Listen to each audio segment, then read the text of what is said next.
जरा सोचिए एक ऐसे शहर के बारे में जिसे किसी इंसान ने नहीं बल्कि खुद एक देवता ने बसाया हो, जहां सोने और कीमती पत्थरों से बने लाखों महल हों, और फिर अचानक एक ही दिन में सब कुछ, पूरा का पूरा शहर समंदर में समा गया। ये कहानी है द्वारका की। अब सवाल ये उठता है कि क्या यह सिर्फ एक कहानी है, मतलब हजारों साल पुरानी एक माइथोलॉजी, या फिर इसमें कोई सच्चाई भी है? और क्या हो अगर हम कहें कि ये दोनों बातें सच हो सकती हैं? चलिए आज इसी रहस्य से पर्दा उठाते हैं। तो हमारी ये कहानी शुरू होती है साल 1983 में। जगह थी अरब सागर। गुजरात के तट के पास कुछ गोताखोर समंदर की गहराइयों में उतरे थे और उन्हें वहां कुछ ऐसा मिला जिसने हमारे इतिहास की पूरी समझ को ही हिलाकर रख दिया। जी हाँ, एक डूबा हुआ रहस्य। देखिए, जो उन्होंने देखा ना, वो असल में एक ऐसे राज की पहली झलक थी जिसे दुनिया सदियों से बस एक कहानी, एक लेजेंड मानती आई थी। समंदर में बहुत बहुत नीचे, रेत और मलबे के बीच उन्हें दिखाई दी पत्थर की बनी विशाल दीवारें और बड़े बड़े खंभे। अब ये कोई नेचुरल फॉर्मेशन तो बिल्कुल नहीं लग रहे थे। ये साफ था कि इन्हें किसी ने बनाया है। तो सवाल ये था कि आखिर किसने, और इतनी गहराई में ये स्ट्रक्चर्स आए कहां से? अच्छा, इन सवालों का जवाब ढूंढने के लिए ना हमें आज से करीब 5000 साल पीछे जाना होगा।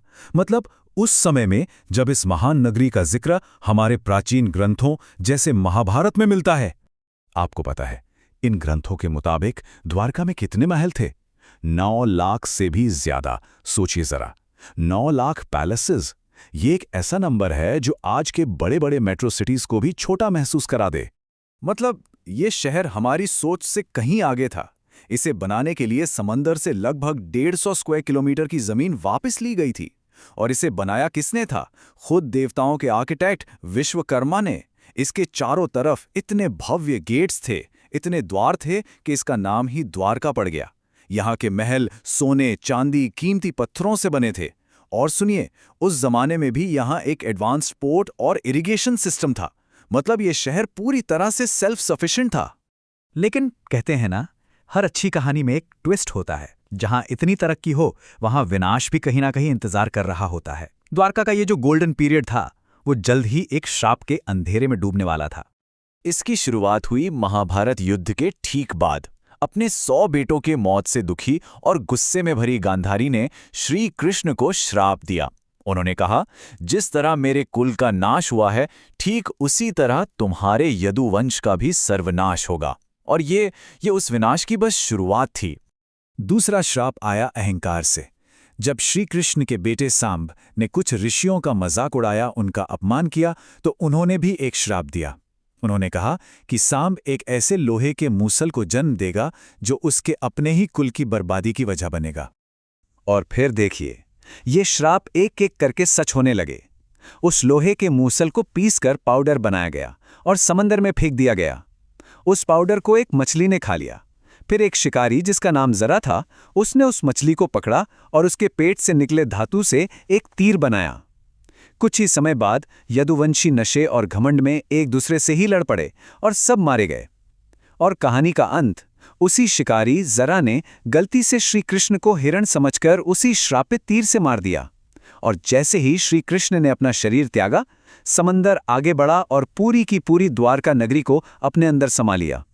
तो बस इस तरह से एक जीती जागती महान सभ्यता सिर्फ एक कहानी बनकर रह गई।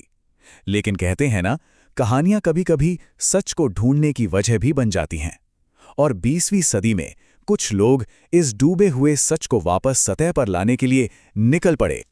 ये सब शुरू हुआ 1930 के आसपास, जब कुछ मछुआरे और पायलट्स पानी के नीचे अजीब से स्ट्रक्चर्स देखने की बात करने लगे। पर असली काम शुरू हुआ 1979 में, जब डॉक्टर SR राव ने भारत का पहला मरीन आर्कियोलॉजी मिशन शुरू किया। उनकी टीम ने 1-2 बार नहीं बल्कि 12 बार समंदर के गहराइयों में गोता लगाया। फिर 2001 से एडवांस्ड सोनार टेक्नोलॉजी का इस्तेमाल हुआ, और हाल ही में 2024 में जब भारत के प्रधानमंत्री ने खुद वहां डाइव किया, तो इस खोज पर पूरी दुनिया की नजरें टिक गईं। और अब सबसे दिलचस्प हिस्सा देखिए, कैसे हजारों साल पुरानी कहानी और आज की साइंस एक साथ आ रही है। महाभारत में लिखा है, समुद्र से घिरा एक किलाबंद शहर। और जानते हैं आर्कियोलॉजिस्ट को क्या मिला? पानी के नीचे 560 मीटर लंबी एक पत्थर की दीवार। ग्रंथों में भव्य महलों का जिक्र है और यहाँ 30 से ज्यादा बड़े बड़े पत्थर के खंभे मिले हैं। ग्रंथों ने कहा कि ये एक बड़ा बंदरगाह था और खोज में मिले 3 छेद वाले पत्थर के एंकर जो उस समय के एडवांस्ड समुद्री व्यापार का सीधा सीधा सबूत हैं। इस पूरी खोज को लीड करने वाले जो आर्कियोलॉजिस्ट थे, डॉक्टर S.R. राव, उनका एक बहुत ही जरूरी नजरिया था। वो कहते थे, मैं इन ग्रंथों को सिर्फ धार्मिक किताबें नहीं बल्कि हिस्टोरिकल डॉक्यूमेंट्स मानता हूं। और देखिए, यही सोच इस पूरी खोज की बुनियाद बनी। ये विश्वास कि हमारी माइथोलॉजी में भी कहीं ना कहीं इतिहास छिपा हुआ है। अब कहानी एक ऐसे मोड़ पर आ गई है जहां मॉडर्न साइंस ने हजारों साल पुराने विश्वास पर एक तरह से मोहर लगा दी है। तो देखिए, साल 2001 से 2007 के बीच वैज्ञानिकों ने एडवांस सोनार टेक्नोलॉजी का इस्तेमाल किया।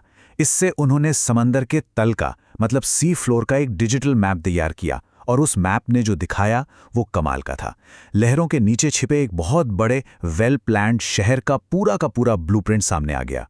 लेकिन सबसे बड़ा सरप्राइज तो अभी बाकी था। उस जगह से एक लकड़ी का टुकड़ा मिला।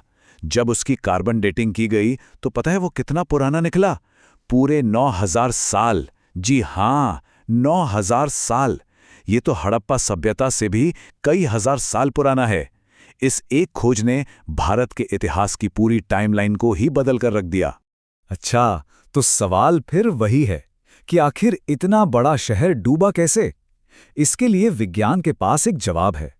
इसे कहते हैं sea level rise theory. Geological data ये बताता है कि आज से करीब 9000 साल पहले और फिर 5000 साल पहले अरब सागर का पानी अचानक बहुत तेजी से ऊपर चढ़ा था और ये टाइमिंग द्वारका के डूबने की कहानी से एकदम मैच करती है।